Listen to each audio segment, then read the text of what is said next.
कि स्टेट के अंदर एक के बाद एक ये वाकये हो रहे हैं और ये कोई छोटी मोटी बात नहीं है कि इस तरह से स्पूरियस लिकर के तहत जो है ये हुज ट्रेजेडी जो हो बार बार जो है ये तीसरी बार ये बात हुई है, इतने सारे लोग मरे और जो है खाना पूर्ति करके जो है पूरा जवाब दे दिया जाता है। मैं मंत्री जी से ये पूछना चाहती हूँ जो सैनी साहब ने कि कौन सा ऐसा पुलिस ऑफिशियल है या जो एक्साइज का है कि जिनके इलाके में होता है उनको मालूम नहीं है कि क्या हो रहा है, किसके खिलाफ इन्होंने एफआईआर दर्ज करी। दूसरी बात जो है जो स्टैंडर्ड ऑपरेटिंग प्रोसीजर्स जो है जो ये इनको प्लेस में डालने चाहिए और जिसके बारे में ये कहते हैं कि दिया है, चाहे फ्लो मीटर्स हों चाहे सीसीटीवी कैमराज हों,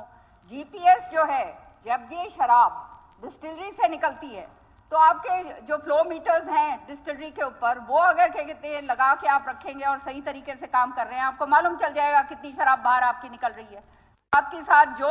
वहां से जो ट्रक जो हैं ये शराब को लेकर जाते हैं उनके ऊपर अगर ये ट्रैकिंग डिवाइस जो है जीपीएस वो अगर पूरी तरह से लगाई जाए तो आपको पता चल जाएगा कहाँ पे क्या गलत हो रहा है। हर एक इलाके के अंदर पुलिस को तो वैसे ही मालूम होता है कहाँ पे उल्टा पुल्टा क्या काम हो रहा है, तो ये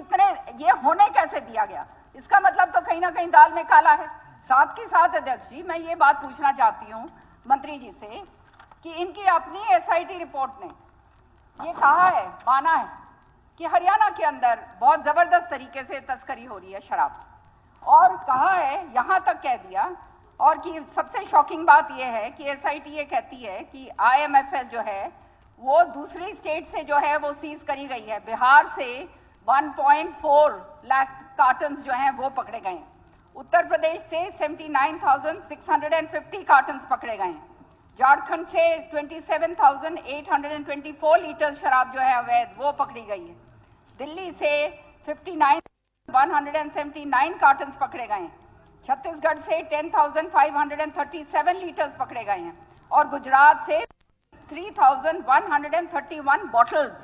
illicit IMFL foreign made liquor पकड़ा गया है। तो मुझे और फिर एसआईटी ने ये कहा, एसईटी ने ये कहा है कि this is the tip of the iceberg. So if this is the tip of the iceberg then you tell me what is the actual thing. फिर तो अंदर तो पता होगा क्या क्या घोटाले नहीं होंगे, क्या क्या हो नहीं रहा होगा। अध्यक्ष जी ये बात मैं इनसे पूछना चाहती हूँ। मैं ये भी पूछना चाहती हूँ कि जो ये इथेनॉल है इसकी जो तस्करी हो रही है, ये इथेनॉल जब निकाला जाता है इलिसिट तरीके से तभी ये जाके ये सारा कुछ आप जानते हैं ये अवैध शराब और ये सारा कुछ बनती है। तो ये जो है स्टैंडर्ड प्रोसीजर्स जो है इसके ट्रांसपोर्टेशन के लिए इसको किस तरह से लेकर जाया जाएगा और पुलिस का उसके ऊपर स्टैंडर्ड ऑपरेटिंग प्रोसीजर क्या होगा, एक्साइज डिपार्टमेंट का क्या होगा, वो तो आपने जो है that has not been put in place. आपकी गलती नहीं है ये सारा कुछ करना चाहिए था जो अभी तक जो केवल बोलते आ रहे हैं और ये स्टैंडर्ड ऑपरेटिंग प्रोसीजर्स जो हैं उनको प्लेस में डाला नहीं गया है। अगर ये सारे तरीके से सही तरीके से कर दिया जाए तो ये इतने सारे जो गरीब लोग हैं जो आप जो है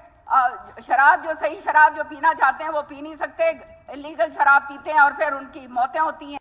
परिवार जो है सारे के सारे रुल जाते हैं। तो सच्चाई ये है अध्यक्ष जी कि ये सारा का सारा ये जो है ये डिस्टिलरीज बॉटलिंग प्लांट्स और ये जो है इनके ऊपर ये सही तरीके से फ्लो मीटर्स आपके काम क्यों नहीं कर रहे हैं, आप इसकी भी बात बताइए। जीपीएस आपने क्यों नहीं लगाया है ट्रकों के ऊपर, ये आप बताइए। और ये बताइए कि इतनी सारी फॉरेन मेड लिकर बाहर पकड़ी कैसे जा रही है, ये कहीं ना कहीं से तो निकल रही है। आप कह रहे हैं कि आपने स्टैंडर्ड ऑपरेटिंग प्रोसीजर्स लगा दिए हैं, तो ये कैसे तस्करी हो रही है? इसका मतलब हाथ इसके अंदर बहुत बड़ी बड़ी मछलियों का है और उन बड़ी मछलियों के ऊपर आप हाथ नहीं डाल पा रहे हैं। धन्यवाद। धन्यवाद।